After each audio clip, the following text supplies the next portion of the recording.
나 무엇과도 주님을 바꾸지 않으리. 다른 어떤 은혜 구하지 않으리. 오직 주님만이 내 삶의 도움이시니 주의 얼굴 보기 원합니다. 나 무엇과도 주님을 바꾸지 않으리. 다른 어떤 은혜 구하지 않으리. 오직 주님만이 내 삶의 도움이시니 주의 얼굴 보기 원합니다. 한 번 더 고백합니다. 나 무엇과도 주님을 바꾸지 않으리. 다른 어떤 은혜 구하지 않으리. 오직 주님만이 내 삶의 도움이시니 주의 얼굴 보기 원합니다. 주님 사랑해요.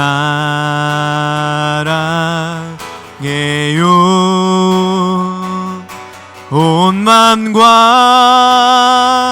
정성 다해 하나님의 신실한 친구 되기 원합니다. 나 무엇과도 주님을 바꾸지 않으리. 다른 어떤 은혜 구하지 않으리. 오직 주님만이 내 삶의 도움이시니 주의 얼굴 보기 원합니다. 주님 사랑해요.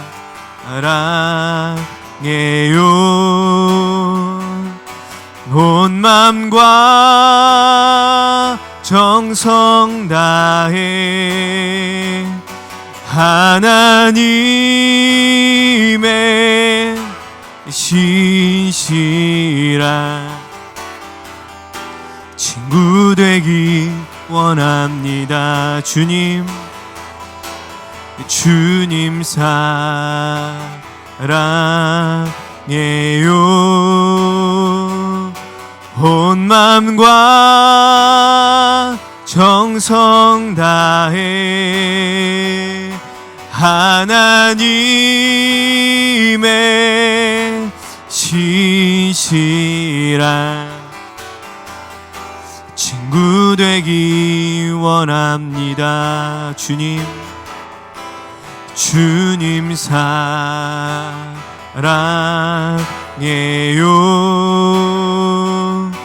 온 맘과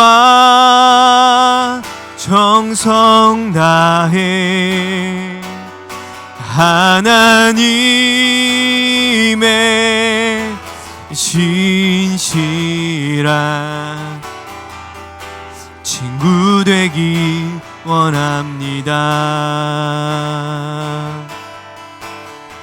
나를 지으신 이가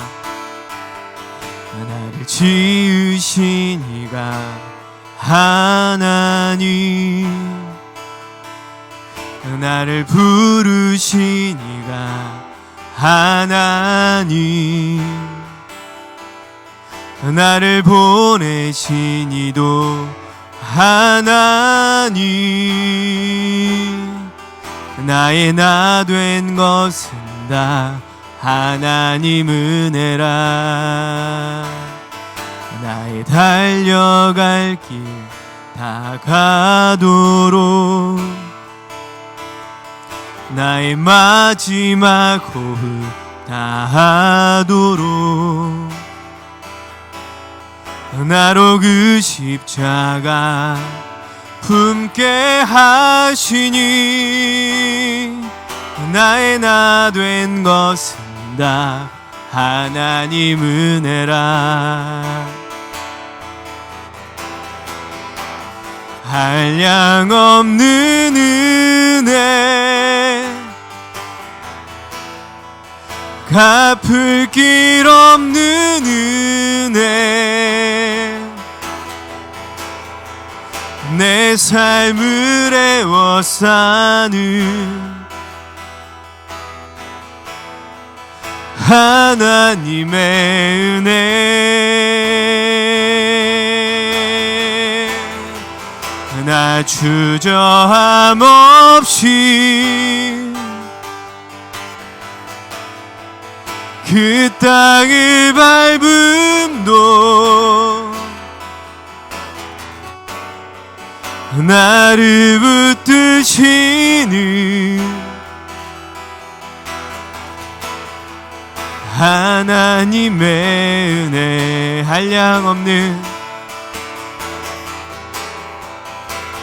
한량없는 은혜, 갚을 길 없는 은혜, 내 삶을 애워싸는 하나님의 은혜.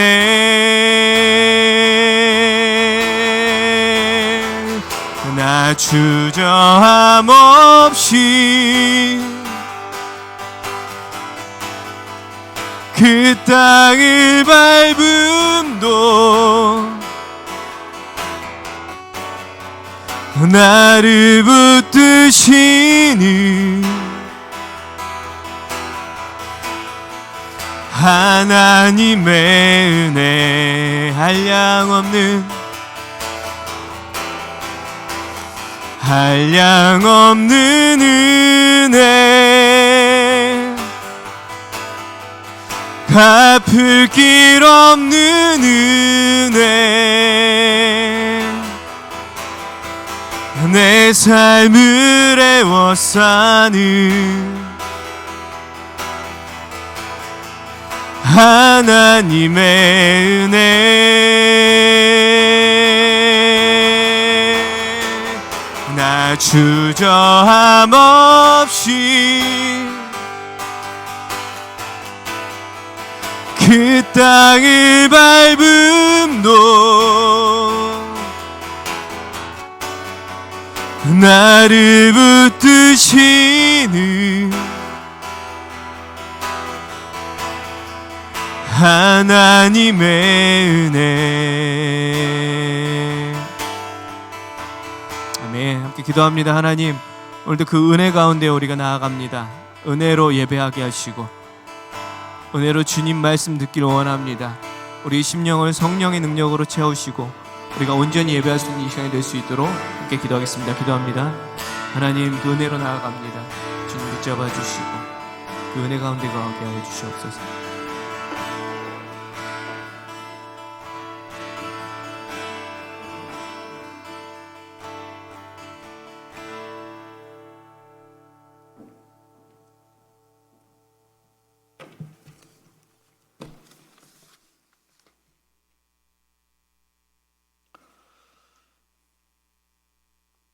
할렐루야. 온라인으로 함께 예배하시는 우리 성도님들 주님의 이름으로 환영합니다. 온라인으로 예배드리지만 하나님의 성령께서 이 시간 우리 예배 중에 함께 하시는 것을 믿습니다.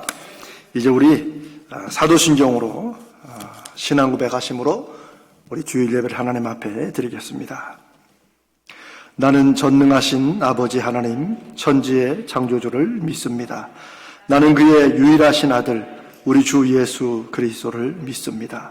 그는 성령으로 잉태되어 동정녀 마리아에게서 나시고 본디오 빌라도에게 고난을 받아 십자가에 못 박혀 죽으시고 장사된 지 사흘 만에 죽은 자 가운데서 다시 살아나셨으며 하늘에 오르시어 전능하신 아버지 하나님 우편에 앉아 계시다가 거기로부터 살아있는 자와 죽은 자를 심판하러 오십니다.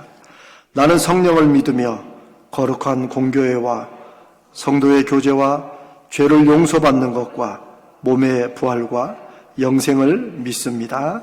아멘. 우리 함께 찬송합니다.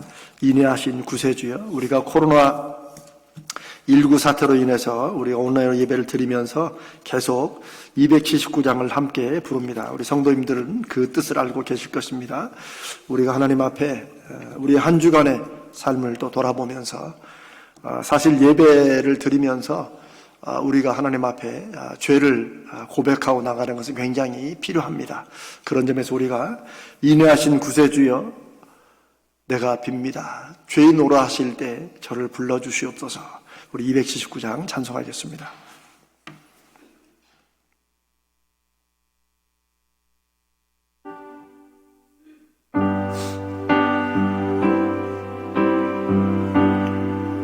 우리 믿음으로 부릅니다.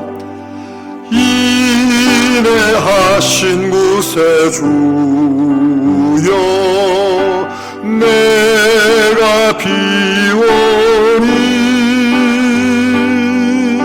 죄인 오라실 때에 날 부르소서.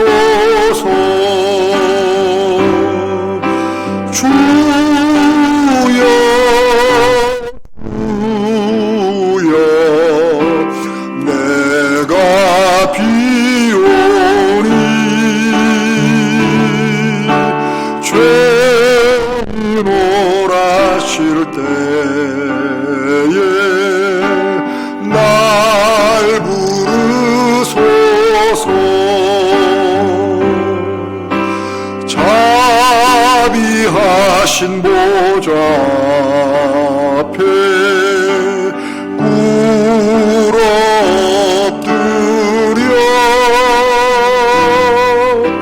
자복하고 회개하니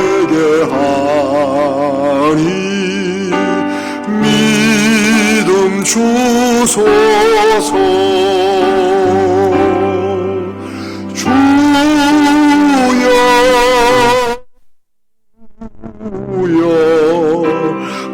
내가 비오니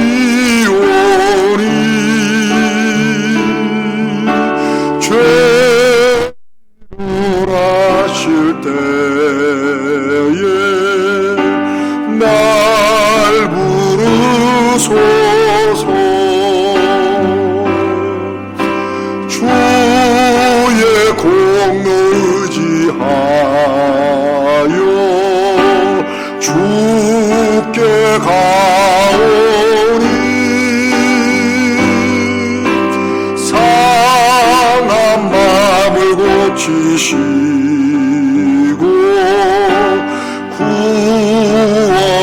구원하소서. 주여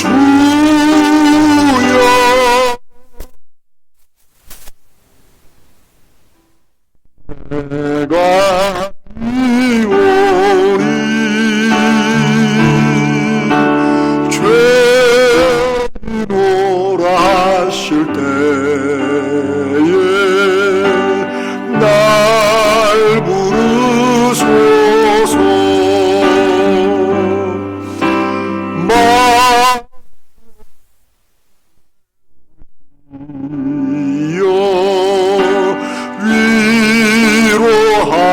위로하소서. 우리 주와 같으시니 어디 있을까. 주여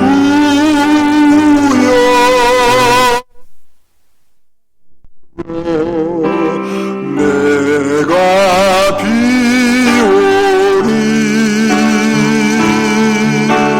죄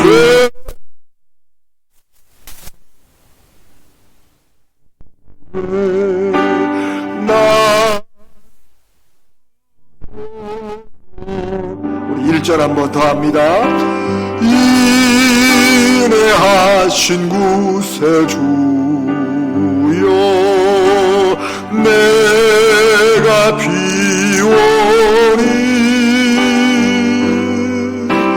죄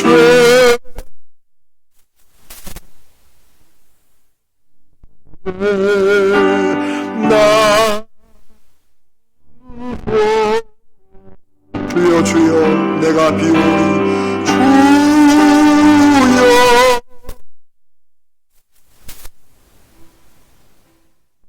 주여 내가 비오니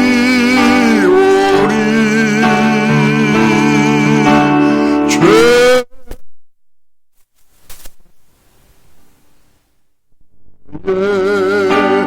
나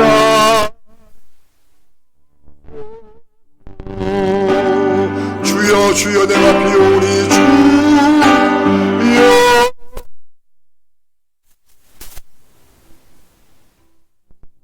주여 내가 비오니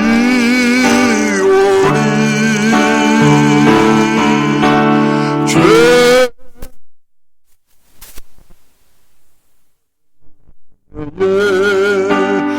나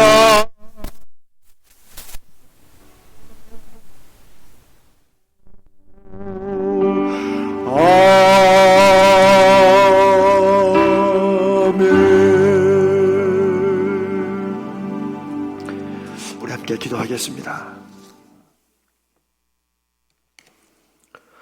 살아계시고 역사하시는 하나님 아버지, 온 우주 만물을 사랑의 경륜으로 창조하시고 인류 역사와 함께 지금까지 선하신 은혜와 자비로 이끄시고 주관해 오시는 하나님의 크신 능력과 섭리를 찬양합니다. 우리 인생은 살다 보면 우리가 예상하지 못했고 우리가 원하지 않았고 또 우리가 기도하지 않은 쪽으로 일이 터지고 사건이 일어나기도 하지만 주님, 그럼에도 불구하고 한순간도 사랑의 마음을 바꾸지 않으시고 우리를 향한 은혜와 사랑을 늘 베푸시고 끝내는 모든 것을 합력하여 선을 이루시는 하나님의 주권의 손길과 사랑을 감사합니다. 이 시간에 저희들이 벌써 4주일째 이렇게 온라인으로 하나님 앞에 예배를 드립니다. 주님, 그래도 우리가 주일 예배를 드릴 수 있게 하심을 감사합니다. 하나님의 살아계심이 무엇보다도 감사합니다. 주님, 우리가 예배를 드리는 것이 이 교회에 와서 예배를 드리고 찬양하는 것이 늘 당연한 것으로 생각했는데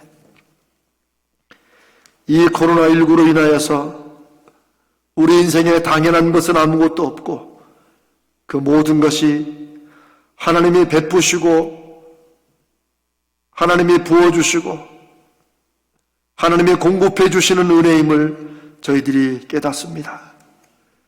하나님, 이 시간에 저희 예배를 받아 주시옵소서. 각 가정에서 컴퓨터를 켜놓고 모니터로 예배를 드리며 핸드폰으로 예배를 드리며 또 어떤 성도는 하나님 이렇게도 예배를 드릴 수 없어서 이 시간을 기억하며 하나님 앞에 기도하는 성도들도 있습니다. 주여, 저희들을 불쌍히 여겨 주시옵소서. 이 시대를 불쌍히 여겨 주시고 이 코로나19라는 이 바이러스로 인해서 우리가 쌓아놓고 자랑했던 모든 것이 이렇게 쉽게 흔들리고 무너질 수 있음을 알면서도 하나님 앞에 돌아서지 못하고 여전히 자신의 고집을 세우며 나가는 우리 부족한 인생들을 주여 불쌍히 여겨 주시옵소서. 이 코로나19로 인하여서 하나님 간절히 기도합기는 우리가 이 코로나 이 바이러스가 속히 박멸되고 속히 물러나도록 하나님이 능력과 주권을 베풀어 주시옵소서.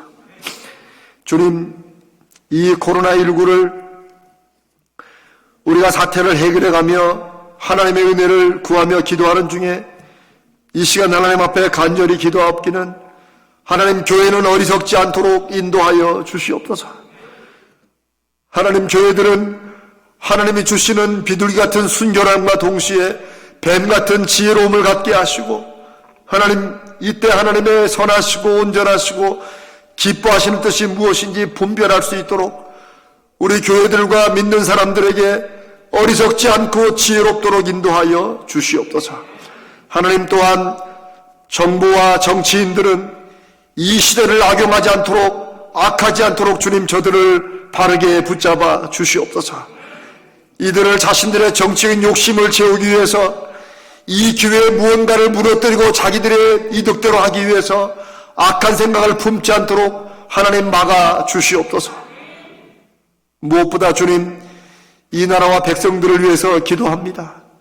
주여, 1000만이 넘는다고 그리스도인들이 숫자를 자랑했지만 이 나라를 하나님의 말씀과 하나님의 선하심과 하나님의 인자하심이 나타나는 그런 세상으로 만들기 위해 애쓰고 수고하고 헌신하고 우리가 먼저 양보하고 희생하지 못한 것을 용서하여 주시옵소서.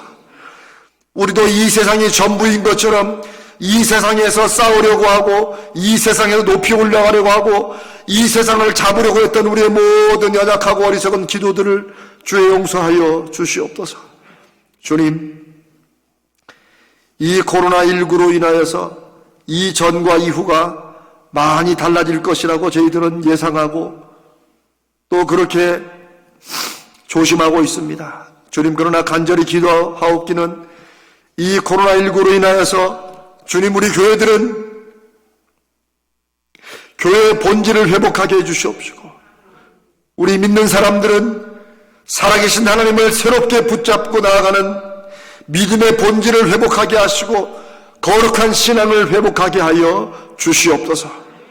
시대는 점점 더 악하게 갈 것이고 세상은 점점 더 하나님과 멀어질 것이지만 주님, 우리는 이 세상이 영원한 것이 아니기 때문에 이 세상에 살면서도 하나님의 나라와 하나님 나라의 거룩함이 무엇인지, 하나님이 어떻게 살아계시고 역사하시는 선하신 분인지, 하나님의 사람들은 어떻게 삶의 열매로 하나님을 증거할 것인지를 주님, 우리가 먼저 분명히 눈에 보이는 증거로 나타나게 하여 주시옵소서.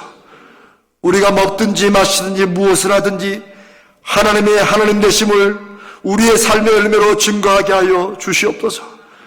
우리가 하나님의 종인 것을 우리의 삶의 열매로 증거하게 하여 주시옵소서. 우리가 행하는 모든 것이 하나님의 말씀대로 하는 것임을 우리의 삶의 열매로 증거하게 하여 주시옵소서.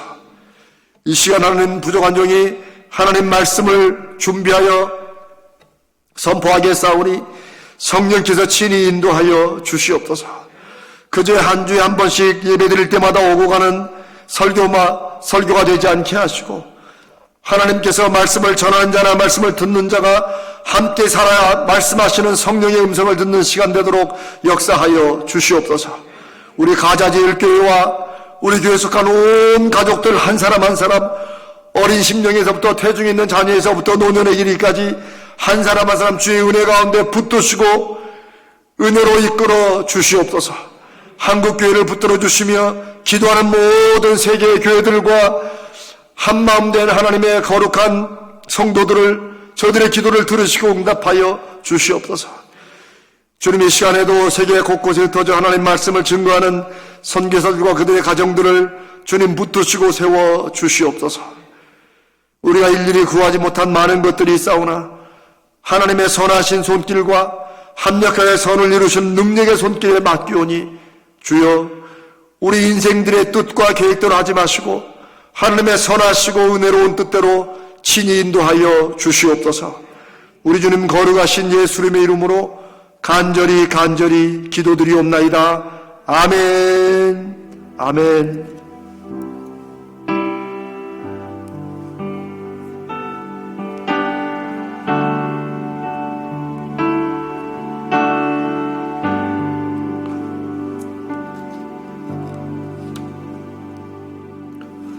이제 교회 소식을 잠깐 이렇게 나누겠습니다.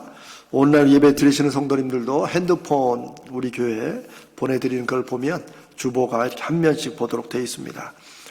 안에 교회 소식을 잠깐 봐주시고요.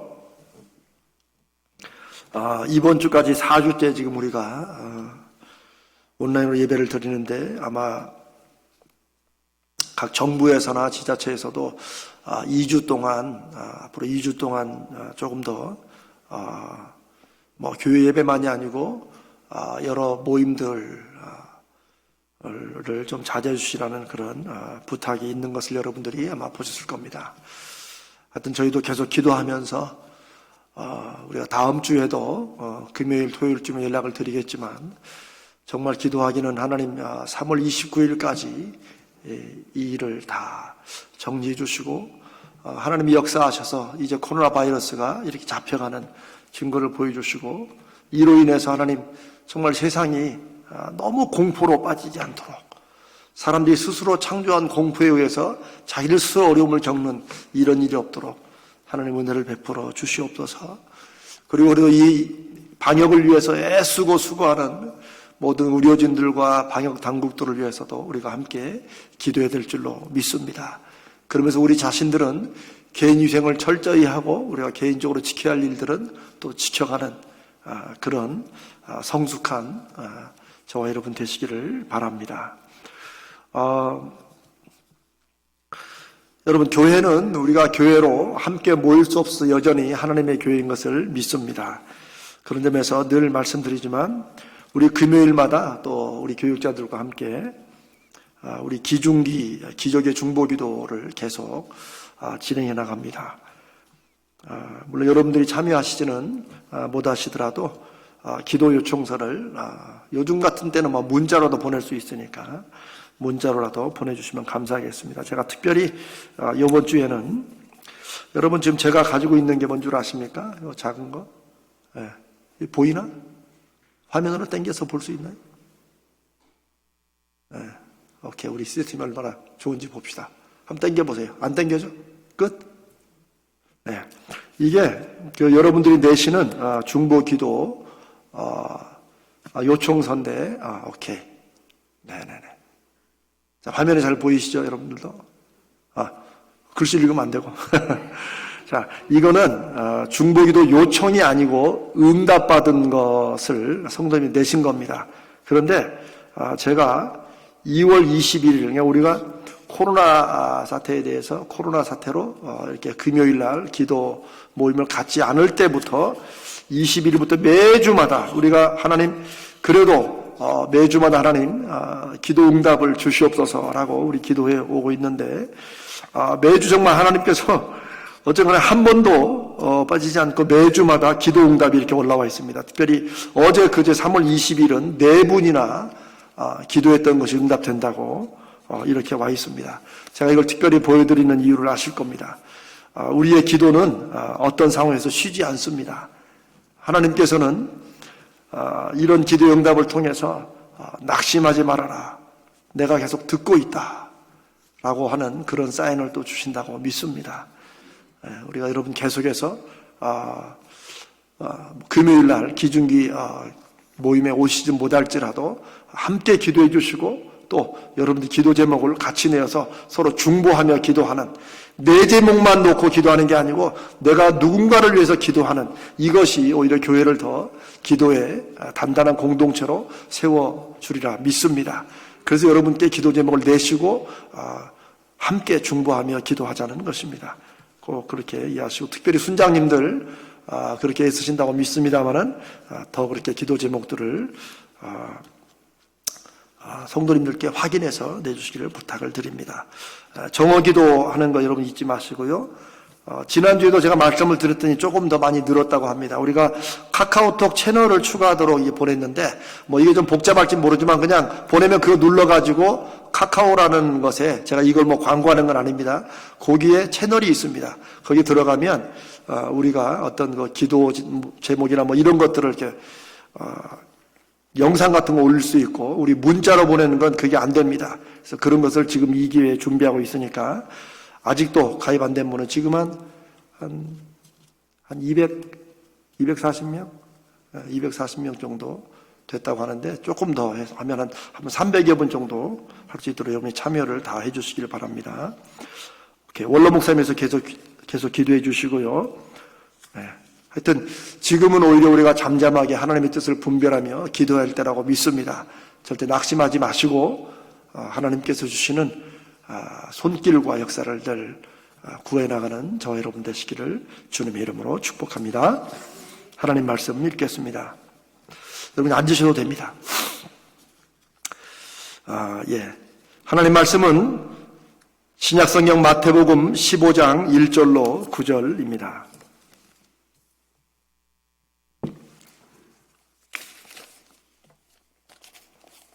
마태복음 15장 1절로 9절, 저와 여러분이 한 절씩 교독하도록 하겠습니다. 제가부터 읽겠습니다.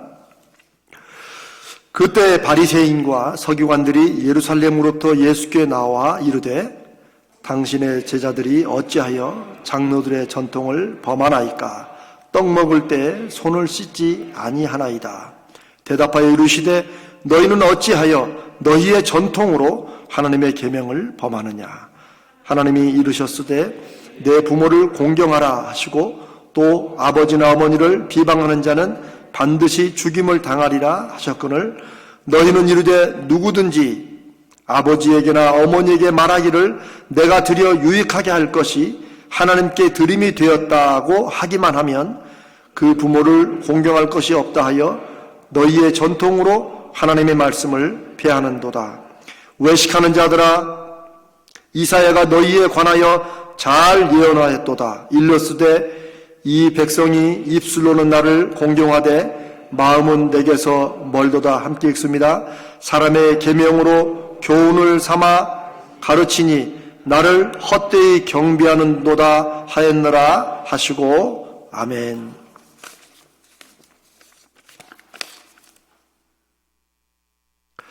로마서 12장은 너희는 이 세대를 본받지 말라고 말씀하고 계십니다.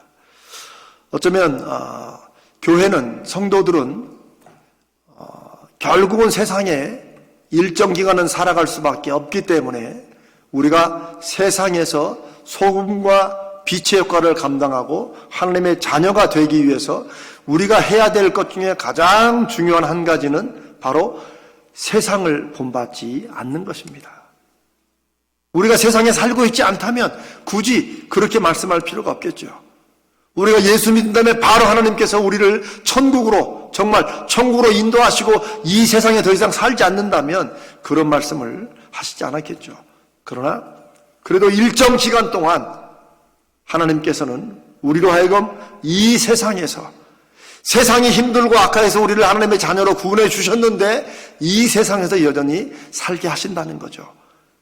그 의미가, 이유가 여러 가지가 있겠지만 그것은 하나님의 나라에 여전히 구원받지 못한 하나님의 택한 백성들을 하나님의 나라로 초대하는 그런 일들을 우리가 맡았고, 또한 우리가 이 세상에서 하나님 나라의 그 예고편처럼 그 맛을 보면서 삶으로 증거하기 위한 것입니다. 그러기 위해서 해야 될 것 중에 하나가 이 세상을 본받지 않는 것입니다. 이 세대 흐름에 따라가지 않는 것입니다. 저는 이 코로나19 이 사태를 우리가 함께 맞으면서 이전과 이후가 분명히 삶의 양상이 달라질 것입니다. 어떤 사회학자는 한국 현대 사회를 급속히 바뀐 것 중에 하나가 바로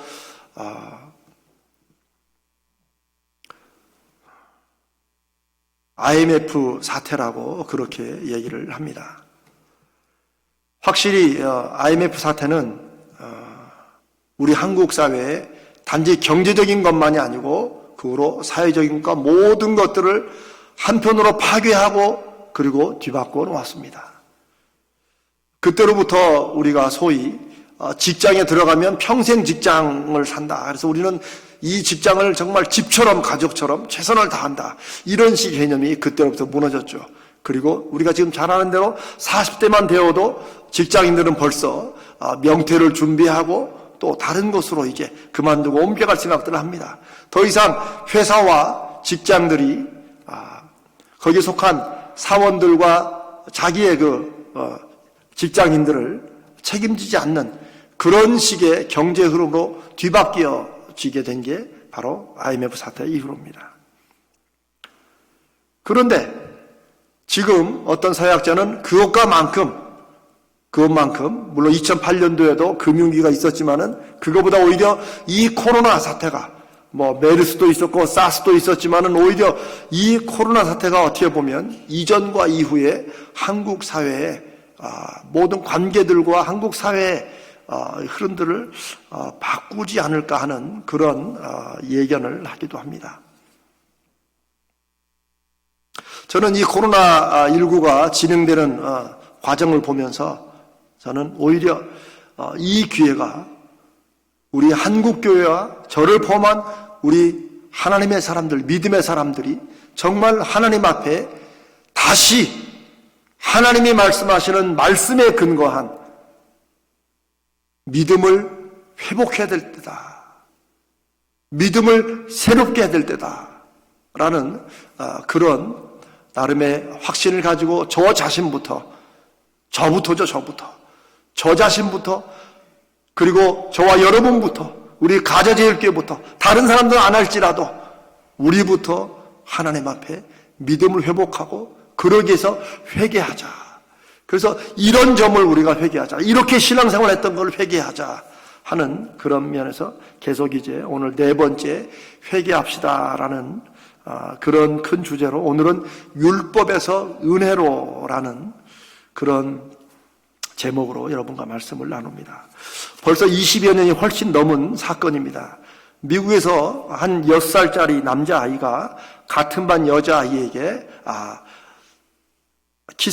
뽀뽀를 했다고 합니다. 자, 여러분, 이것이 애들이 크면서 있을 수 있는 자연스러운 일이라고 생각되십니까? 아니면 성추행 범죄라고 생각하십니까? 이 사건은 1997년 9월 19일 날 미국 노스캐롤라이나주에 있는 렉싱턴에 있는 한 초등학교에서 조나산 프리빗이라는 6살 된 남자아이가 같은 반 여자아이에게 키스를 한 것이 성추행으로 몰려서 학교에 처벌을 받은 사건입니다. 또한 그 비슷한 시기에 뉴욕 퀸즈의 한 학교에 다니는 드 안드레 데른지라는 7살짜리 남자아이가 또 이와 비슷한 행위 때문에 성추행으로 판단되어 학교로부터 정학을 받았습니다. 당시 이 사건은 미국 교육계와 법조계에 작은 논란을 일으켰습니다. 이런 결정이 당시에 막 강화된 소위 아동 성추행법에 근거한 것입니다. 여러분 어떻습니까? 여러분도 혹시 요즘 세상에는 6살, 7살짜리도 보통이 아니야. 그러니까 당연히 성추행이지 라고 생각하십니까? 아니면 그럴 수 있는 일인데 너무 세게 나간다 생각하십니까? 현재를 말하는 게 아니고 지금부터 23년 전을 여러분 생각해 보셔야 됩니다. 사실 한국에서는 최근에 한국 초등학교에서도 심지어 유치원에서도 어린아이들 사이에 이런 일들이 일어나서 학부모들과 교육 당국자들이 심각하게 우려하고 있습니다. 또 저도 이런 케이스들을 알고 있습니다. 저도 지금은 당연히 조심해야 된다라고 그렇게 합니다. 그냥 애들끼리 할 수 있는 그런 수준을 넘어섭니다. 그런데 분명한 것은 23년 전에 이 일이 일어났을 때 모르겠습니다. 미국이 얼마나 그렇게 이 어린애들이 성추행을 했는지 모르지만 지금 23년 후에 우리나라에서도 이미 그런 일들이 이제 많아지면서 분명한 것은 그만큼 세상이 악해졌다고 하는 것입니다. 여러분, 제가 정작 여러분께 던지고 싶은 질문은 이것입니다. 자, 이미 오늘날에도 우리나라에도 이런 일이 있기 때문에 이제 그게 어린아이들이기 때문에 그걸 형법으로 어떻게 할 수 있는 건 아니지만 유치원이나 학교에서 이런 일이 일어나면 분명히 엄격하게 어떤 법으로나 이런 걸로 해서 아이들을 분리시키고 다른 데로 전학 보내고 이런 일을 합니다. 그러면 여러분 이런 걸 들으시고 미국은 벌써 23년 전에 그런 걸 이미 알고 법들을 다 강화해 놨구나. 우리나라는 법이 너무 늦어. 이렇게 생각하십니까? 그런 23년 전에 이미 그런 법을 강화한 미국은 선진국이고 우리나라는 이제야 그걸 따라가니까 후진국일까요? 우리가 자칫하면 그렇게 생각하기 쉽습니다. 많은 법조인들이, 정치가들이 우리나라는 이런 법 저런 법들이 여전히 미비하다고 그렇게 얘기를 합니다. 법을 더 강력하게 만들어야 되고 더 촘촘하게 만들어야 한다고 생각합니다. 저도 그런 필요를 부인하는 것은 아닙니다. 다만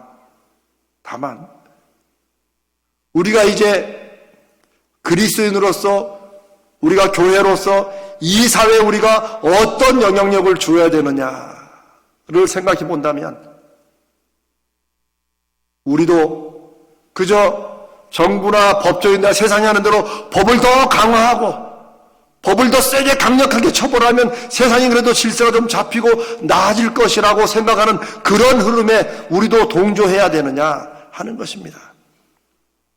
목사님, 그거 뭐 어차피 세상에 그렇게 되는데 우리는 우리가 아무리 여기서 하나님의 뜻대로 살고 우리가 그런 걸 한다고 해서 세상이 나아지겠습니까? 네, 저도 우리가 어떻게 하면 세상이 나아질 거라고 그렇게 기대하지는 않습니다. 세상은 점점 더 악해질 것입니다. 그러나 그렇다고 해서 혹 우리들도 제가 염려하는 것은 이 세상의 흐름 속에 우리도 우리 자신과 우리가 함께 살아가는 이웃들과 이 지역사회를 우리가 질서를 잡고 바르게 해서 우리가 더 강력한 법을 집행해야 되고 법을 더 촘촘하게 짜야 되고 이런 식으로 가는 것을 우리가 박수치고 환영하면서 그게 당연한 것이라고 생각해야 되느냐? 아니면 어떤 분이 말씀하신 것처럼 선지자적 비관주의라는 말처럼 세상은 점점 악해져 갈 것이지만 그래도 하나님의 사람들은 그렇게 법으로 강력하게 간다고만 되는 것은 아니다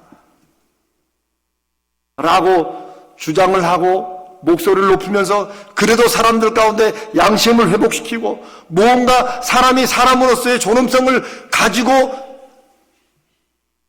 나아가도록 그런 일들을, 그런 목소리를 높여야 되는가 하는 그런 고민을 제가 여러분과 함께 나누고자 하는 것입니다.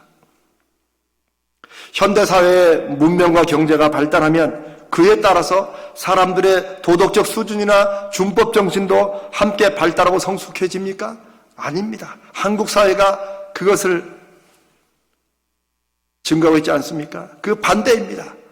우리는 종종 너나 나나 가난하게 살았던 그 옛날이 그래도 지금보다 이웃 간의 정의나 사회 인심은 더 좋았고 그때는 그래도 상식이라는 게 있었다. 염치라는 게 있었다. 그래도 그때는 다른 사람의 눈치를 보면서라도 뭔가 좀 조심하는 게 있었다 라고 여러분 말할 때 있지 않으십니까? 어떤 학자는 현대사회를 신율법주의 사회라고 부릅니다. 저는 그 명칭에 다 동의하는 것은 아니지만 분명한 것은 현대사회는 가면 갈수록 완벽한 법조항을 통해서 사람들의 권리를 보호함으로써 보다 인간다운 삶을 가꿀 수 있고 보다 아름답고 안전하고 그런 사회로 만들 수 있다고 생각을 합니다. 하지만 오히려 세상은 그 반대의 결과를 보여줍니다.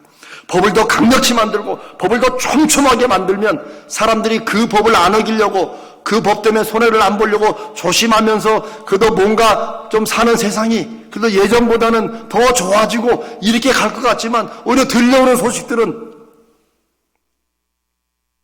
어떤 사람들은 그 법을 더 악용하고 오히려 또 다른 사람들은 그 법에 눌리는 이런 이상한 결과를 낳게 되고 그러면 그럴수록 법은 더 강력해야 된다고 하는 목소리가 높아져 갑니다.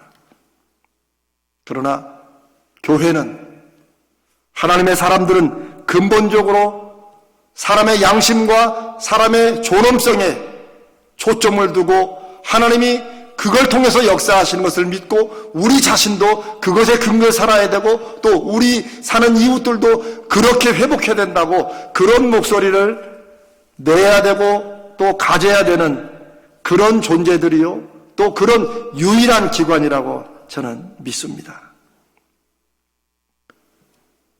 율법주의가 무엇입니까?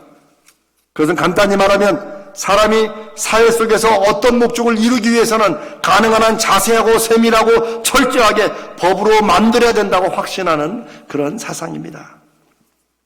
사람이 무엇을 어떻게 할 것인가를 하나부터 열까지 다 정해놓은 것입니다. 그래서 그 법 테두리 안에서 제대로 행동하고 좋은 결과를 낼 수 있다고 확신하는 것. 그게 요즘 말로 하면 법치주의지만 다른 말로 하면 율법주의와 비슷합니다. 그러나 이런 율법주의를 통해서 얻을 수 있는 것은 긍정적인 것은 아무것도 없습니다.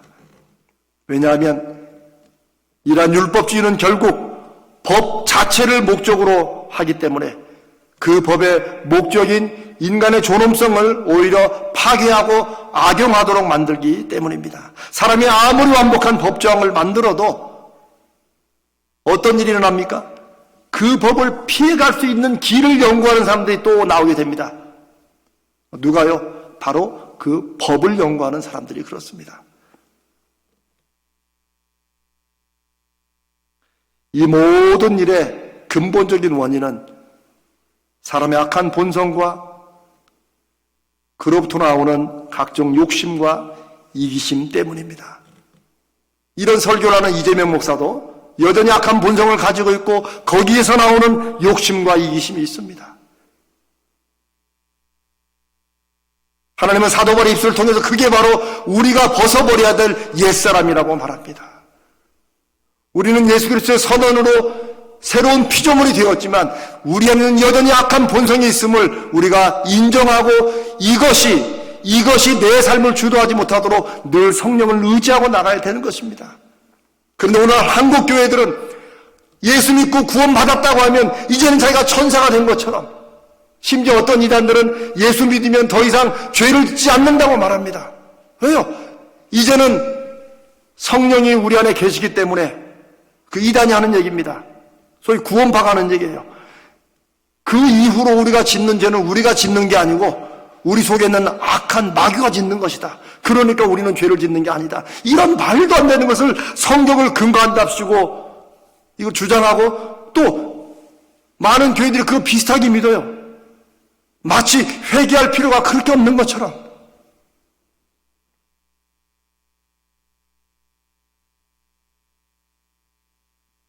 인간의 악한 본성은 예수 믿는 사람이나 예수 믿지 않는 사람이나 어떤 종교를 가진 사람이나 가지지 않는 사람이나 여전히 있다는 사실.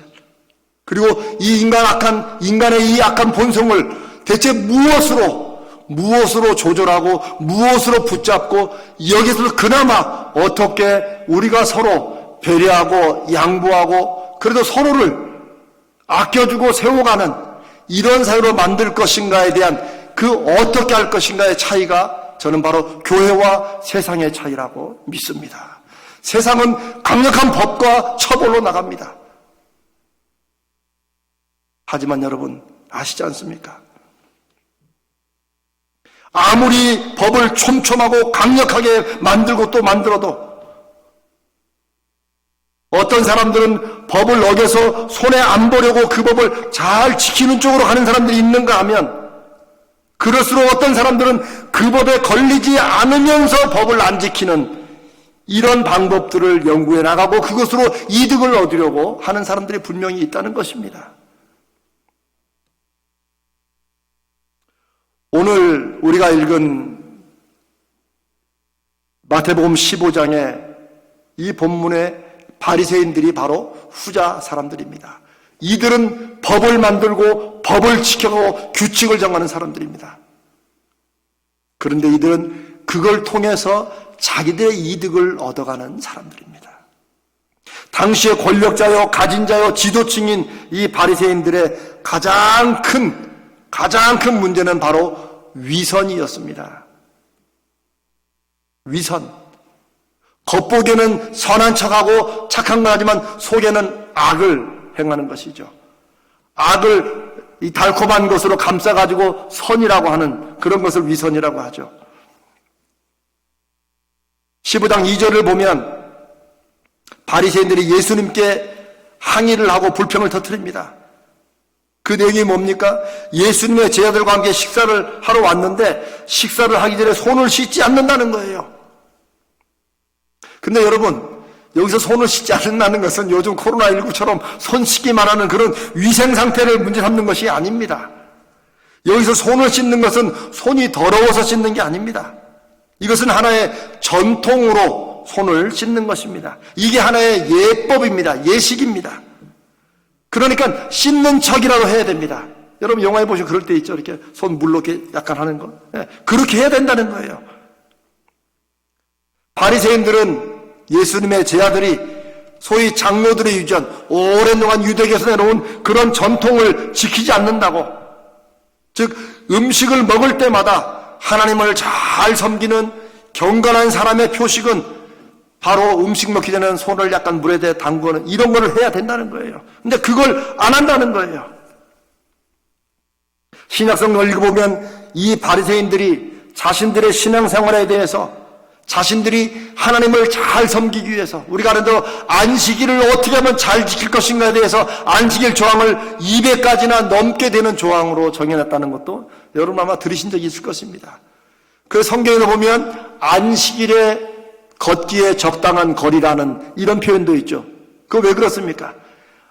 안식일을 범하지 않기 위해서 사람들이 걸을 수 있는 거리가 있는 거예요. 그걸 넘어가면 일을 하는 거 있으면 안식일을 범하는 거예요. 저는 미국 뉴욕에서 아주 신기한 일도 봤습니다. 토요일 날인데 어떤 할머님하고 같이 엘리베이터를 탔는데 그 할머니가 저더러 엘리베이터를 눌러달라는 거예요. 그래서 제가 몇이나 물어 눌렀죠. 할머니가 그럴 수도 있겠다. 근데 그 할머니의 표정이나 이런 게 너무 이상하고 무슨 물건을 드신 것도 아니고 힘이 없는 것도 아닌데 저대로 눌러달라는 거예요. 눌러줬어요.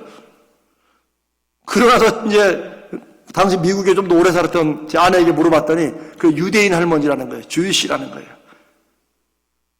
주이씨는 엘리베이터 버튼도 안 누릅니다. 왜요? 일하는 것이기 때문에. 그걸 어떻게 합니까? 그럼 계단으로 올라가면 되잖아요. 아닙니다. 다른 사람을 시킵니다. 요거 좀 눌러달라. 자기는 안식일을 범하지 않습니다. 요즘에도 그렇습니다. 이렇게 자부심을 갖고 여러 가지 규칙들을 촘촘히 만들어서 하나님을 잘 섬기는 법, 예배를 잘 드리는 법, 이런 것을 만들었고 그것을 지키려고 나름대로 애쓰고 하면서 이들이 갖는 것은 바로 인간적인 자부심입니다. 우월감이고 다른 사람을 판단하는 의식입니다. 그리고 다른 사람을 향해서 하나님의 율법을 제대로 지키지 못하는 죄인들이라고 손가락질 하는 것입니다. 이들은 율법을 통달한 사람들이었습니다. 그런데 율법을 통달했기 때문에 어떻게 하면 율법을 드러나게 어기지 않으면서 속으로는 자기들의 욕심을 채울 수 있을지를 또한 훤히 알고 있는 사람들이었습니다. 예수님께서 5절에 그것을 신라라고 분명하게 지적하십니다. 왜냐하면 바리새인들은 이 돈은 하나님께 드릴 것이다. 즉 고르반이다. 이 고르반 전통을 말하는데 이건 이겁니다. 이 돈을 하나님께 드릴 것이다 라고 선언하는 것, 그 고르반을 교묘하게 악용했습니다.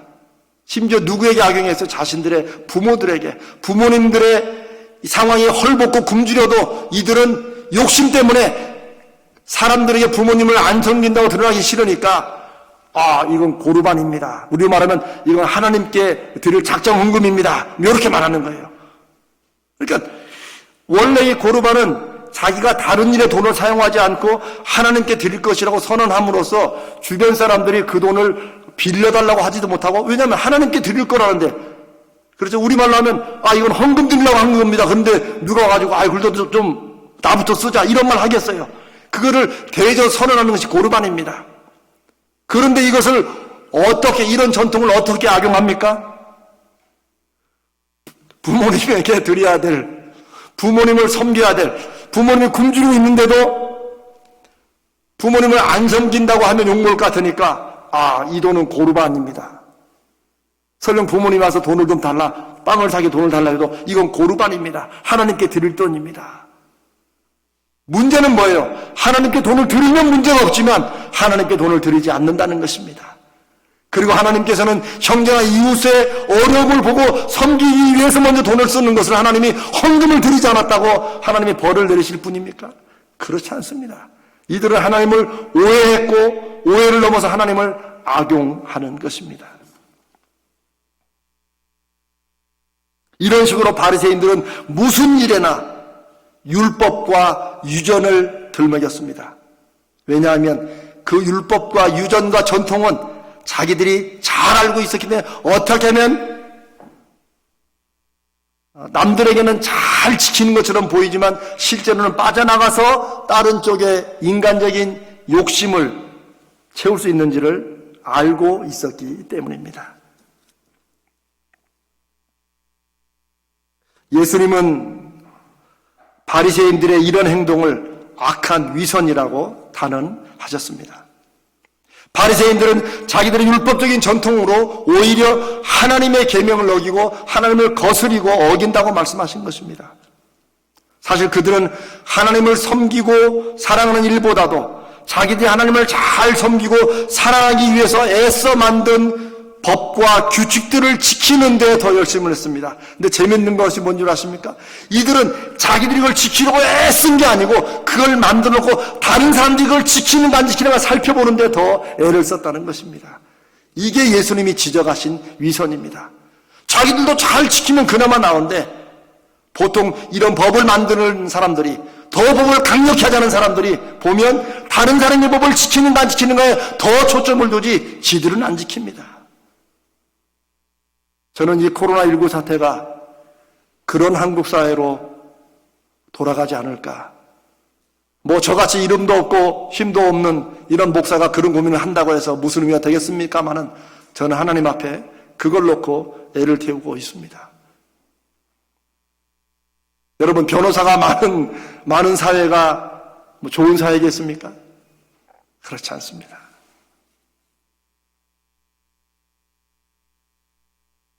결국 바리새인들이 붙잡은 것은 하나님이 아니라 자기들이 그렇게도 완벽하게 만든 그 법을 붙들고 살았습니다. 왜요? 거기에서 모든 유익이 나오고 다른 사람들은 그 법을 안 지킬 때 정죄하고 판단하고 죄인이라고 하면서 자기들의 기득권을 지켜가고 있었기 때문입니다. 그들은 하나님을 두려워한 것이 아니라 자기들이 만든 그 법이나 규칙을 혹시라도 사람들을 볼 때 자기들이 안 지키는 사람으로 보이는 것이 더 두려웠습니다. 이들은 하나님이 두려운 것이 아니라 사람들의 눈이 더 두려웠습니다. 그러니 이들의 믿음이, 신앙이 위선인 것이죠. 이들의 위선적인 신앙 태도는 그들의 금식이나 기도나 헌금 모든 것에 나타나 있습니다. 성경에도 그렇지 않습니까? 그래서 우리가 금식할 때 어떻게 하라고 그래요? 머리에 기름을 바르라. 네. 그런데 그런 바리새인들은 어떻게 했겠어요? 바리새인들은 더 한 끼 금식했는데 막 한 10일씩 금식한 것처럼 막 더 힘들게 막 표정을 지우고 사람들이 왜 그러시냐고 막 요즘 금식한다고 그렇다고. 이게 바리새인들이었습니다. 이들은 골방에서 기도하라는 주님의 말씀보다도 이들은 큰 광장에서 기도하는 걸 좋아했어요. 하나님, 저는 저 세리처럼 저렇게 악하게 살지 않은 것을 감사합니다. 시간마다 기도했습니다. 큰 광장에서. 사람의 영혼을 꿰뚫어 보시는 주님께서는 이런 바리새인들의 신앙을 한마디로 이렇게 말씀하십니다. 이사야 선지의 말씀을 인용하시면서 이 백성이 입술로는 나를 존경하되 마음은 내게서 멀도다. 사람의 계명으로 교훈을 삼아 가르치니 나를 헛되이 경배하는도다. 이들이 가르쳤고 이들이 붙잡았던 것은 사람의 계명이었다는 것입니다. 그러나 여러분, 이 말씀이 단지 예수님 당시의 바리새인들만의 일은 아닐 것입니다. 이것이 요즘 세상의 문제요, 또 저를 포함한 우리들의 모습은 아닐지 우리가 하나님 앞에 돌아봐야 될 줄로 믿습니다. 인간의 이기심과 욕심은 여전히 우리의 옛사람의 습성에 남아 있습니다. 우리가 말씀이 충만하고 기도할 때는 우리가 조금 더 하나님과 가까이 가면서 말씀대로 살려놓고 하는 것 같지만 우리가 금세 우리의 마음의 주의를 놓아버리면 우리의 욕심과 이기심이 오히려 바리새인처럼, 특별히 목사들은 더하죠. 저를 포함해서. 오히려 남들에게는 경건하고 거룩한 척 보이려고 최소한 그 정도는 해야 목사니까, 그러나 뒤로는 다른 쪽으로 갈 수 있는 거죠. 만약 한국교회가 이런 목사들로 가득 찼기 때문에 이런 모습이 되었다면, 저는 이재명 목사부터 우리 한국교회 모든 목사들이 이 코로나19 사태에 먼저 회개된다고 믿습니다. 그리고 하나님 앞에 내가 교회를 책임지고 내가 그래도 하나님의 자녀로서 하나님의 하나님 되심을 증거하고 우리가 하나님의 종된 것을 증거하고자 하는 교회를 향한 순수한 열망이 있는 이런 지도자들은 하나님 앞에 회개할 것입니다. 하나님 앞에서는 회개할 것 없는 사람들이 지도자가 아니라 늘 하나님 앞에서 나는 죄인일 수밖에 없고 나는 죄인이라고 자각하고 회개하는 사람들이 교회의 지도자요, 이 시대를 하나님의 이름으로 증거해 나가고 붙잡아가는 하나님의 사람들이라고 믿습니다. 우리 인간의 악한 본성과 이기심과 욕심은 아무리 강력한 법으로도 그 악함을 다스리거나 조절하거나 순하게 만들 수 없습니다. 그런데 법의 힘을 확신하는 사람들은, 힘을 가진 사람들은 더 강한 법을 강조하려고 합니다. 왜냐하면 그 법으로 인해서 무언가 얻을 수 있는 이익이 있기 때문입니다. 제가 우려하는 것은 바로 그것입니다. 사실 여러분, 법은 강력한 게 핵심이 아니고 법은 공정해야 합니다. 그게 법 사상의 아주 중요한 것입니다. 법이 공정하게 집행되는 것을 우리가 알고 보았다면 그 법을 어겼을 때 나에게 어떤 해가 오는지를 사람들이 알 것입니다.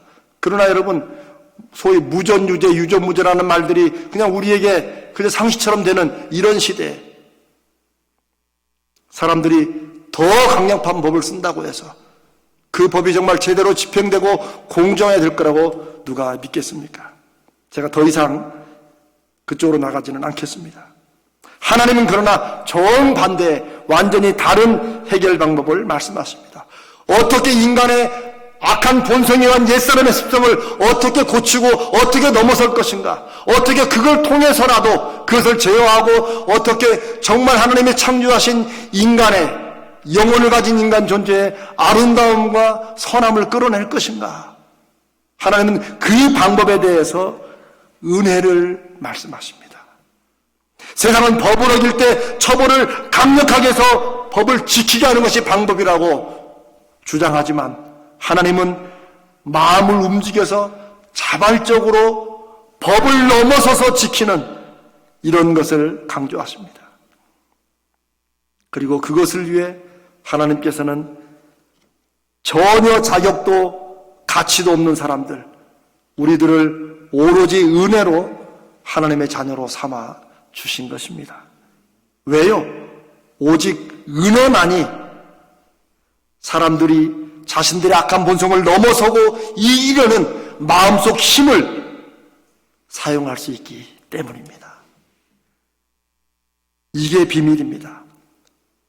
우리가 잘 아는 바울 사도는 예수님을 만난 다음에 오히려 세상 사람들이 보기에는 더 힘들고 고난과 시련으로 가득 찬 인생을 살았습니다.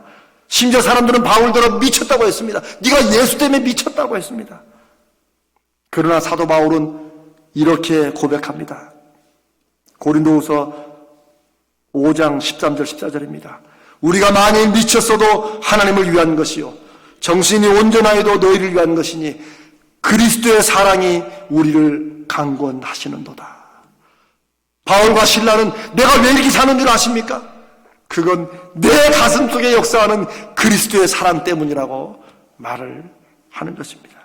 주님의 사랑이 바울의 가슴 속에서 역사하시고 그렇게 순종하며 살도록 이끄시고 밀어붙이시기 때문에 바울은 하나님의 나라와 교회를 위해 다른 사람들을 위해 희생하고 매맞고 굶는 그런 삶을 당연하게 생각했다는 것입니다.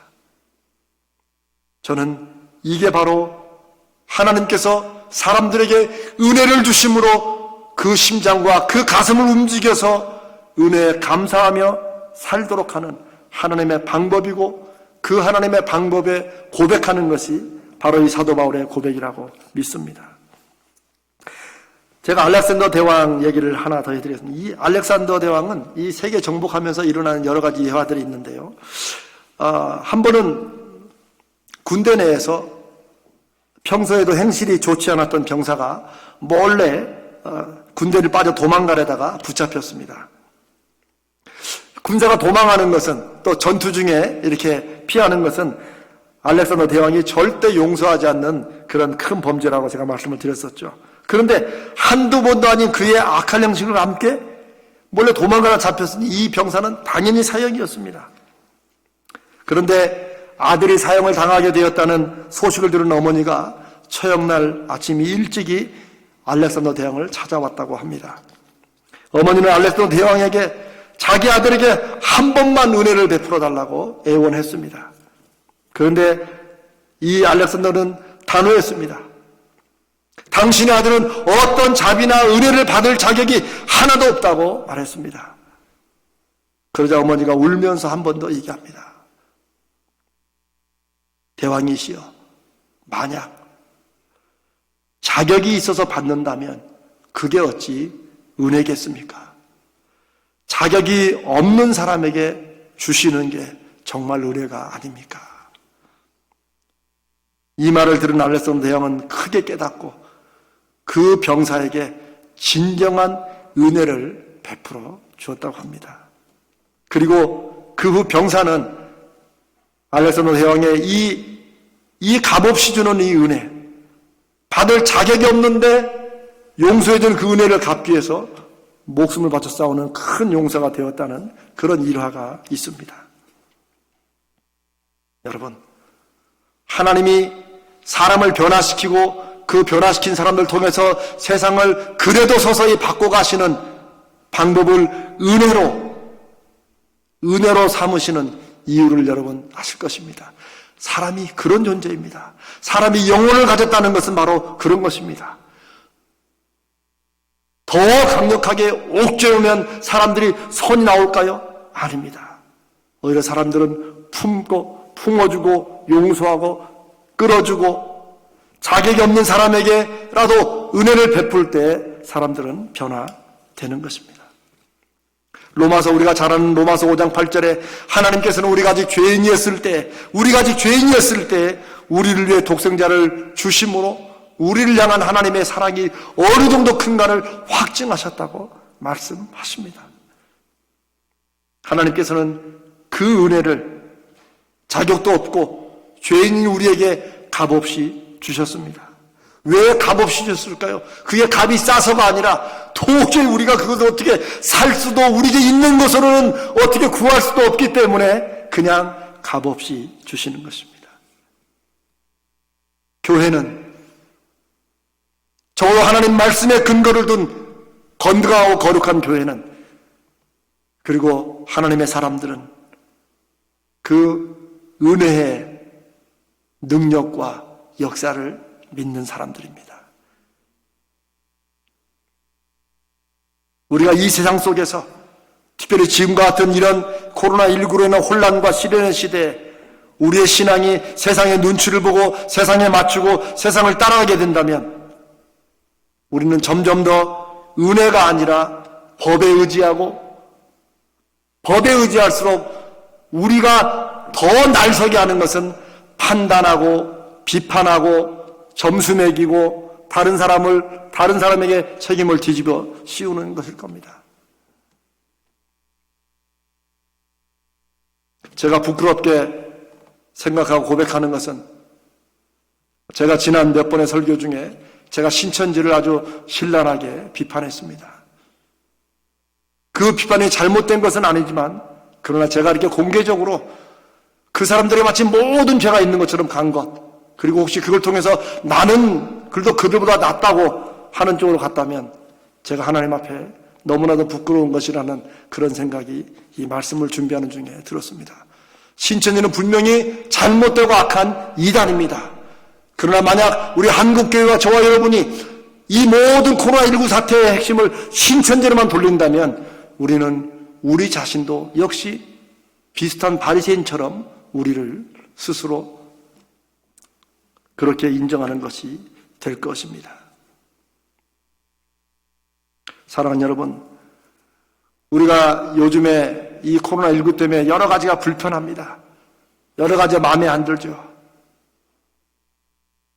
그러나 우리가 믿는 사람으로서 정말 하나님의 사람으로 우리가 이 시대를 살아가는 이 시대의 열매를 맺는 길이라면 우리가 율법에 의지하고 법에 의지하고 규칙에 의지해서 판단하고 정죄하는 그런 그 날카로움이 아니라 우리가 조금 더 배려하고 양보하고 우리 가운데 역사하신 은혜를 붙잡고 나가는 그런 것이라고 저는 생각합니다. 여러분, 혹시 은혜 점수라고 아십니까? 옛날에 신학교를 졸업하기 위해서는 졸업시험을 치게 되어 있었습니다. 근데 뒤늦게 소명을 받아서 신학을 공부하시는 나이 든 전사님들이 그때 좀 많았습니다. 저희 때도 있었습니다. 근데 그분들은 이미 교회를 개척했기 때문에 교회와 학교를 왔다 갔다 하면서 공부하랴 또 목회하랴 애를 먹는 그런 분들이었습니다. 근데 이분들이 포기하지 않고 3년간 수업을 따라와서 졸업하는 것도 그것도 칭찬할 일인데 이 졸업시험을 보고 합격하는 것은 이분들이 아주 큰 일이었습니다. 졸업시험은 모든 과목을 60점 이상 맞는 것인데 한 과목만 떨어져도 그냥 다음 해에 또 시험을 봐야 되는 그런 일입니다. 그런데 이분들이 고민하는 게 혹시라도 떨어지면 교인들에게 너무 할 말이 없는 거예요. 그런데 이런 이제 그 형편을 잘하는 교수님들이 그래도 3년간 공부를 그렇게 해왔기 때문에 뭐 졸업시험까지 그렇게 하느냐 이래서 소위 은혜 점수라는 것을 만들었다고 합니다. 그건 뭐냐면 어떤 과목에서든지 60점이 못 되면은 점수를 조금씩 올려줘가지고 60점을 받도록 더해주는 점수 제도입니다. 59점 맞았어도 1점 더해서 60점으로 해주고 40점이나 뭐 3점 맞으면 20점을 더해주고 3점을 더해줘가지고 이렇게 60점으로 이렇게 올려주는 것입니다. 그래서 은혜의 점수 덕택에 3년간 고생한 모두가 다 이제 졸업시험을 통과하는 그런 이제 점수가 바로 은혜의 점수라는 것입니다. 이 정말 은혜 아닙니까? 근데 만약 여러분 누군가 일을 들으면서 아니 어떻게 그럴 수 있어? 요즘같이 학점 요즘은 무슨 얘기를 해도 옛날하고 달라가지고 함부로 말했다가는 저 무식한 목사가 지금 뭐 정유라 사태 뭐 알잖아요. 학점 뭐 조국이 또 뭐 학점 뭐 이런 사태에 또 이런 얘기 하면 그럴까봐 해서 야 세상이 참 많이 바뀌긴 바뀌었다 싶습니다만 일단은 잊어버리시고 자 중요한 건 그런데 이 은혜 점수로 졸업한 사람들이 만약 어떤 사람이 자기는 59점 맞았어요. 근데 1점 겨우 1점 받아가지고 졸업했어요. 이 사람이 50점이나 30점 맞고 이렇게 졸업한 사람들을 무시하고 깔보는 거예요. 야, 나는 겨우 1점이야, 1점. 너는, 야, 30점이나 올려가지고 있는데, 그게 무슨 공부하는, 이렇게 만약에 판단한다면, 여러분은 그분에 대해서 어떻게 말씀하시겠습니까? 여러분, 59점이나, 30점이나, 심지어 빵점을 맞아도 어차피 60점 안 되니까 떨어지는 거 아닙니까? 그런데 사람들은 그렇다는 거죠. 나는 59점, 나는 58점이라는 거죠. 나는 그래도 55점인데 종이는 15점짜리가 35점이나 우리는 받아놓고 까분다고. 그러니까 죄인이 그래도 네 죄보다는 내가 훨씬 약한데 이렇게 하는 것과 똑같습니다. 이게 어쩌면 오늘날 세상에서 우리 교회의 모습도 그와 비슷한 건 아닌지 모르겠습니다. 성경은 의인은 없나니 하나도 없다고 합니다. 하나님 앞에서 누구나 한 사람도 예외 없이 다 죄인이라는 것입니다. 이 선언은 우리가 다 어쨌거나 다 미달이라는 거예요. 근데 우리는 거기서 그게 몇 점 차이인지 우리가 그걸 따지게 되는 것이죠. 우리가 마태복음 18장에 1만 달란트를 주인에게 용서받은 사람의 얘기가 나오죠.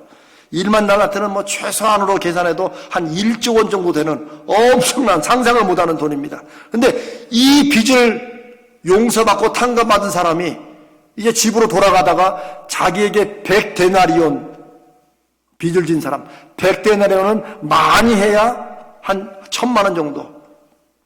이런 빚을 진 친구에게 막 화를 내고 빚을 갚으라면서 끝내 이 친구를 감옥에 가두는 이런 일이 있습니다. 이 얘기를 들으면 우리가 그 사람에 대해서 누구라도 분노하게 되죠. 그런데 예수님은 바로 우리에게 그 말씀을 하시는 것입니다. 우리가 그런 존재가 되기 쉽다는 거죠.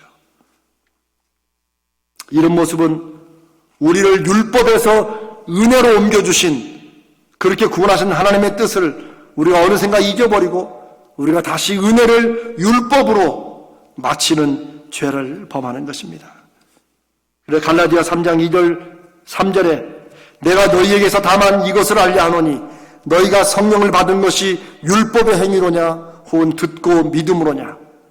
너희가 성령으로 시작하였다가 이제는 육체로 마치겠느냐. 사랑하는 가자지울교회 성도 여러분, 우리는 지금 코로나19로 인해 극도로 예민하고 또 그러다 보니 우리 마음의 여유도 없어지고 양보와 배려가 없는 찾기 힘든 시간을 살아가고 있습니다. 또 그래도 사회 한편에서는 없든지 있든지 정말 다른 사람들에게 마스크를 양보하고 이런 일들이 일어나고 있습니다. 저는 그게 바로 우리들의 모습이어야 된다고 믿습니다. 사회적 혼란과 시련의 시간일수록 세상은 갈수록 복잡하게 설명하고 복잡하게 문제를 풀려고 하고 안 되면 수없이 많은 법과 규칙들을 더 강력하고 세게 강요하면서 우리 삶의 모든 것을 통제하는 것으로 해결하려고 할 것입니다.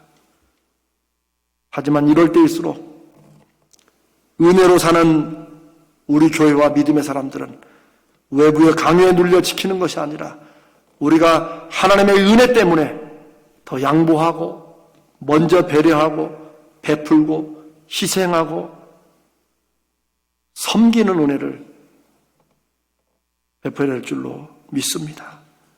저는 어쩌면 이것이 코로나19를 해결하는데 큰 도움이 안 될 수도 있지만 분명한 것은 이 어려움의 시대에 하나님의 사람들이 하나님의 사람들로 다시 서는 그런 사인과 증거와 열매가 된다고 믿습니다.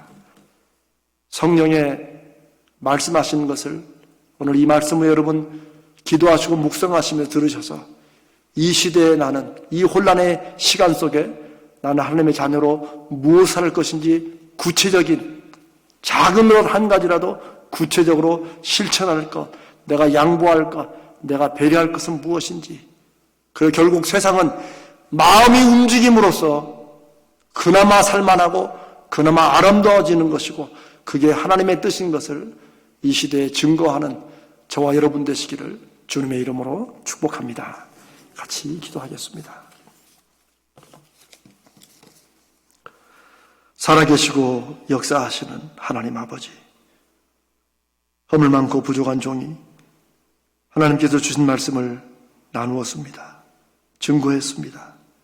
주님, 이 말씀이 부족한 종부터 이 말씀에 아멘하는 모든 성도들에게 하나님께서 역사하시고 하나님이 주시는 거룩한 하나님의 음성으로 마음에 새겨지도록 역사하여 주시옵소서. 주님, 힘들고 어려운 시간들을 살아가고 있습니다. 주님의 능력과 은혜가 필요합니다. 주여, 속히 응답하여 주시옵소서. 속히 역사하여 주시옵소서. 그리고 그 하나님의 역사하심을 기다리며 우리들은 은혜 받은 자답게 우리가 먼저 양보하고 베풀고 희생하고 나누면서 이 시대에 하나님의 하나님 되심을, 우리가 하나님의 종된 것을, 우리가 하는 모든 것이 하나님의 뜻대로 하는 것임을 열매로 증거하기를 원합니다. 저희들을 붙드시고 우리 가자제일교회를 붙들어 주시옵소서. 사용하여 주시옵소서. 우리 주님 거룩하신 예수님의 이름으로 간절히 기도드리옵나이다. 아멘. 이 시간에 말씀을 생각하시면서 우리 찬송 310장 하나님의 은혜로와 아까 불렀던 하나님의 은혜, 한량없는 은혜 우리 함께 부르도록 하겠습니다.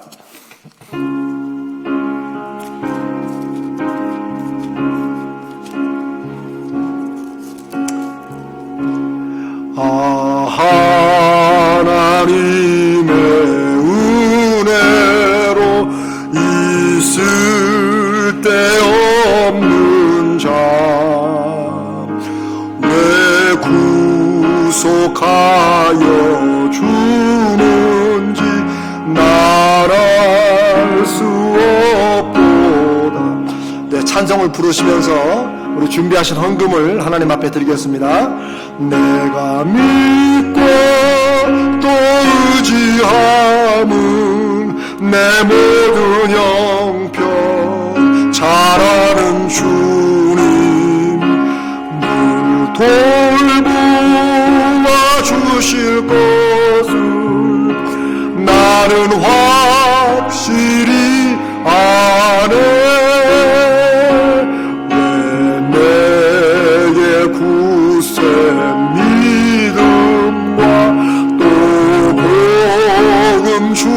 주셔서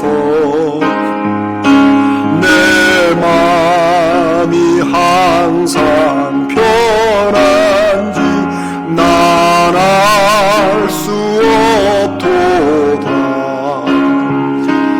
내가 믿고 또 의지함은 내 모든 형편 아시는 주님 보호해 주실 것을 나는 확실히 아네. 내게 성령 주셔서 내 마음 감동해 주 예수 믿게 하는지 난 알 수 없도다. 내가 믿고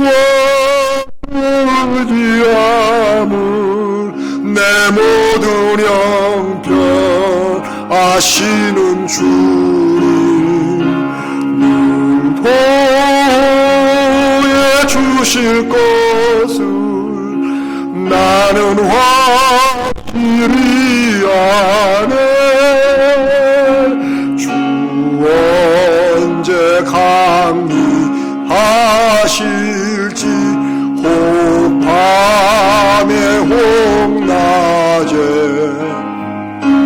또 주님 만날 그곳도 난 알 수 없도다. 내가 믿고 또 의지함은 내 모든 형편 아시는 주님 늘 보호해 주실 것을 나는 확실히 아네. 한량없는 은혜, 한량없는 은혜, 갚을 길 없는 은혜, 내 삶을 애워싸는 하나님의 은혜. 나 주저함 없이 그 땅을 밟음도 나를 붙드시는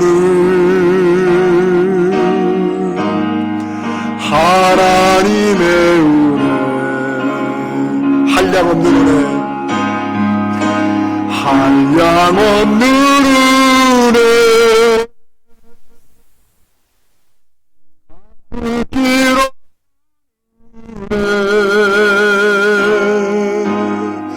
내 삶을 애워싸는 하나님의 은혜, 나 주저함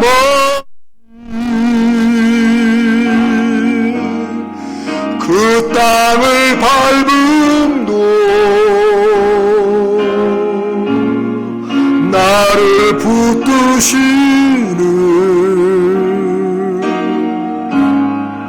하나님의 은혜. 아멘. 이 하나님의 은혜를 이번 한 주간 마음에 새기고 그 은혜를 받은 자처럼 그 은혜에 응답하는 그런 저와 여러분 되시기를 주님의 이름으로 축복합니다. 이제 드린 헌금을 위해서 기도하고 축도하고 마치겠습니다. 우리의 은혜 베푸시기를 한량없이 베푸시는 하나님 아버지, 오늘도 그 은혜와 사랑으로 저희들을 깨닫게 하시고 새롭게 하심을 감사합니다. 이 세상은 더욱더 악하고 또 강하게 나갈지라도 이 세상은 용서보다는 처벌을 하고 이 세상은 배려와 양보보다는 순서와 질서와 권리를 주장할지라도 주님, 이 코로나19 사태를 맞는 우리 자신들과 우리 가자제일교회와 우리 모든 하나님의 사람들은 이런 시대를 향한 하나님의 뜻을, 하나님의 선하시고 온전하시고 기뻐하시는 뜻이 무엇인지를 조용히 말씀 가운데, 기도 가운데 분별할 수 있도록 역사하여 주시옵소서. 하나님의 크신 은혜와 사랑을 감사합니다. 이 시간에 저희들이 드린 이 헌금도 하나님의 은혜에 대한 우리의 당연한 헌금이고 드림입니다. 주여, 이 11조와 이 감사 헌금과 이 헌금을 드린 그 믿음과 마음을 주님 받아 주시옵소서. 우리는 연약하고 부족할지라도, 우리가 힘든 중에 있을지라도 하나님이 우리의 하나님 되시오니 우리에게 최우승리를 주시며 우리로 이 어려운 시간을 반드시 넘어서게 하실 것을 믿습니다. 이 귀한 헌금이 이런 하나님의 뜻과 하나님의 나라의 열매를 증거하는 데 귀하고 조심스럽게 그리고 믿음으로 사용되게 역사하여 주시옵소서. 주님, 이 코로나19로 인해서 생업이 어려운 우리 많은 가자제일교회 성도들과 이 한국 땅에 많은 어려운 이웃들이 있습니다. 주여, 긍휼히 여기시고 속히 코로나19를 멈추어 주시고 저들에게 주님 하나님의 물질의 복도 허락하여 주시옵소서. 지금은 우리의 생명이시오 우리의 구주 되시는 우리 주님 예수 그리스도의 은혜와 그 아들을 우리에게 주시기까지 우리를 사랑하시는 하나님 우리 아버지의 그 크신 사랑하심과 성령 하나님의 함께 하시고 친히 인도하시며 우리에게 주신 말씀을 아멘으로 받고 그 아멘에 순종하며 살 때 그 말씀의 약속과 열매를 반드시 맺으시는 능력이 오늘도 가정에서, 일터에서, 온라인으로 그리고 함께 하나님 앞에 예배드리는 모든 하나님의 백성들의 간절한 기도와 이들의 삶 위에 이 코로나19의 힘든 가운데도 하나님의 선하신 뜻과 의를 믿으며 나아가는 모든 하나님의 백성들을 위해 이 나라 위에 우리 한국교회와 세계 곳곳에 흩어진 모든 하나님의 교회들을 위해 지금부터 영원까지 함께 하시기를 간절히 축원하옵나이다. 아멘, 아멘, 아멘. 주님 역사하여 주시옵소서. 우리를 불쌍히 여겨 주시옵소서. 우리를 인도해 주시옵소서. 우리를 주관하여 주시옵소서. 아멘. 아멘.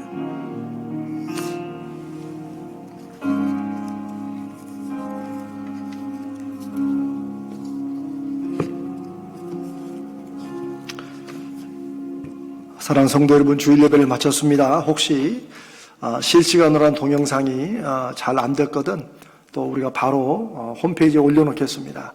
홈페이지 보시고 또 함께 참여해 주시면 감사하겠습니다. 이번 한 주간도 정말 주님의 역사하신 능력과 은혜의 표적을 보는 그런 한 주간 되시기를 주님의 이름으로 축복합니다. 감사합니다. 마치겠습니다.